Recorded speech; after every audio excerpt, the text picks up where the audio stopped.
Hey everyone, before we dive in the excitement of session templates, let me tell you, I got a new website. In there you can download my music and you can also book Zoom sessions with me. So if you have any doubts about Ableton or music producing, or if you just want to talk about gear and geek out a little bit, well, all you gotta do is go to my website in the description below and book a session with me. And I can't wait to talk to you all. So session templates, let's do this.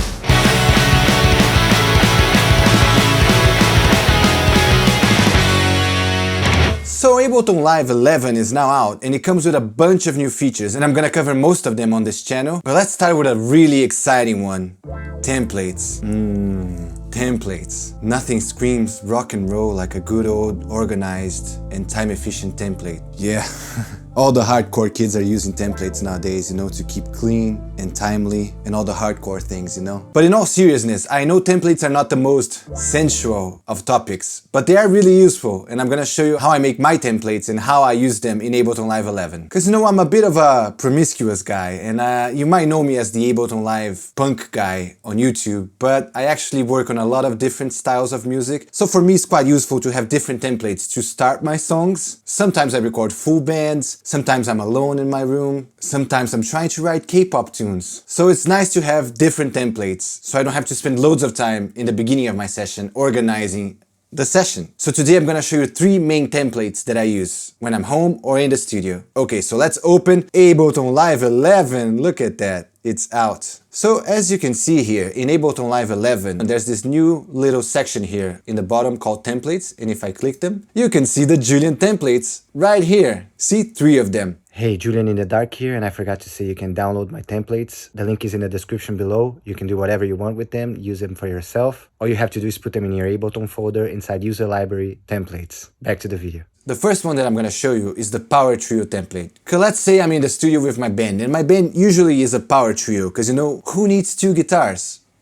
2 guitars. That's so lame. So if I click on my power trio template right here, you can see that I have everything that I need to record my band in the studio. So I have a drum group, a bass group, a guitar group, a Vox group, and a BVs group. In the drums group, you know, the group itself only has glue compressor on, you know, to keep the drums glued together. And I have all the tracks that I usually record when I'm recording drums, and each track has already an EQ8 and a compressor on them in case I need to mix them a little bit to make it sound better and cooler for the drummer when we're recording. So we have a bit of that. We have overheads, kick in, kick out, snare top, snare bottom, tom 1, tom 2, floor tom, hi-hat, and room. Overheads and room are both stereo. And as you can see, they are all linked because when I'm recording drums, I want to press record on one track and record all the drum tracks. So if they're linked, they will do that perfectly. Next, I have the bass group, and as you can see, it's just 2 tracks, bass line and bass amp. Bass line being the direct sound from my bass going directly into my interface, and bass amp being the mic'd signal from the bass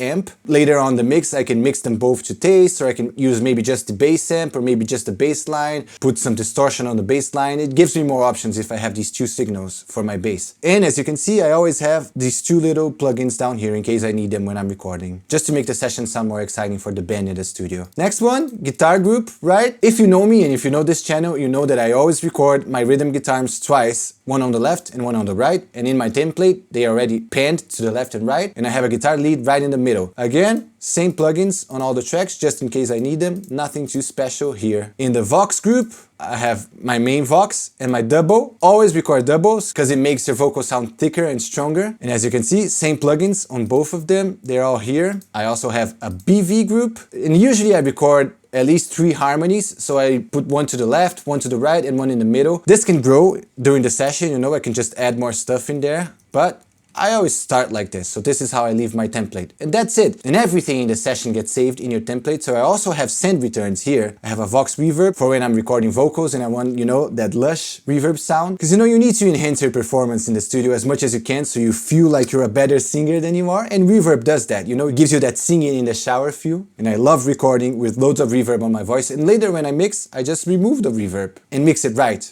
But no, when recording, I always use loads of reverb. And I also have a snare reverb down here. And this is again, just to give the drummer more feels. Because you know, reverb gives you feels. And when you have that long tail on your snare and it sounds so good and you just play the snare, it goes like, pah. You need that to give you that vibe in the studio, no? So I have a snare verb always when I record drums and bands in the studio. It's very useful. It doesn't matter how heavy your song is. It always needs more feels. I also like to do keyboard mapping, and the templates save your keyboard mapping. So in Ableton, when you press this little button here, key, you can map your keyboard to pretty much everything in your Ableton session. So I always map my record button, as you can see here, to the number 3 in my keyboard. So all you have to do is press the record button and press the button that you want to map it to. So maybe you want to map it to R for record, right? So you press R, and that's it. It's mapped to R. Every time you press R on your keyboard, it's gonna record. But I like to map it to number 3 because that's just an old habit of mine. On the master, I don't have anything for recording, and that's pretty much my Power Trio template. So once you've made your session in Ableton and you want to save it as a template, now you have this little option here in the file menu, save live set as a template. So you press it, you can name it here again. I'll just name it Power Trio 2, and there you go.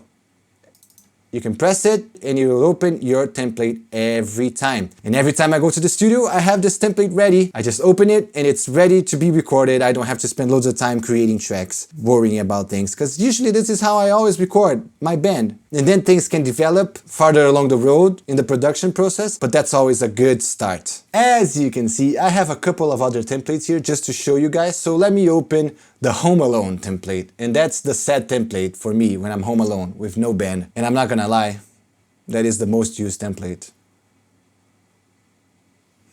So the only difference between the Home Alone template and the Power Trio template is that I replaced all the drum tracks with a drum MIDI track. So I have my favorite plugin here on the MIDI track, and as you can hear, it's ready to be played. I only have one bass track because usually I just record the line signal from my bass at home instead of miking an amp. And the difference is that I have my bass plugin on this track to give me a little bit more of an amp feel. Guitars are the same tracks, but I also have an amp sim on them and a cabinet sim because I rarely record amps at home. Because you know, neighbors. So at home I use a guitar amp plugin and that's it. So that's on all my guitar tracks, ready to go when I'm recording. And the Vox tracks and the BV's tracks are exactly the same as in the other template, because that doesn't really change at home or in the studio. I also have another template for my acoustic stuff. This one is way more simple. Again, I just have to click it here to open it. I don't need to save the template because it's saved forever as a template. And you see, this one's much more simple. Instead of my electric guitar group, I have my acoustic guitar group, but it's exactly the same thing. I usually record my acoustic guitars left, right, and middle, just like my normal guitars. The Vox group and the BV group are the same thing. And I also have a piano group, just with a MIDI piano on it. Because I like to put piano on acoustic tracks sometimes, even though I can't play piano at all. No, nothing sounds as good as a piano being played by a guitarist that barely can play a guitar. And that's it, and with time I'll keep coming up with more and more templates. Someday I'm gonna have so many templates that I'm never gonna have to think about anything when I start a session, because I'm gonna have a template for everything, every situation. Even when I'm making mumble rap, I'm gonna have the mumble template, and it's gonna sound like this. It's a mumble template, I'm gonna mumble rap my brother, yeah. Did that make any sense? Probably not. So I hope you liked this video, and if you like what I do, please press all the buttons around me that help me. And don't forget to check out my website in the description below, and I see you all next time. Bye.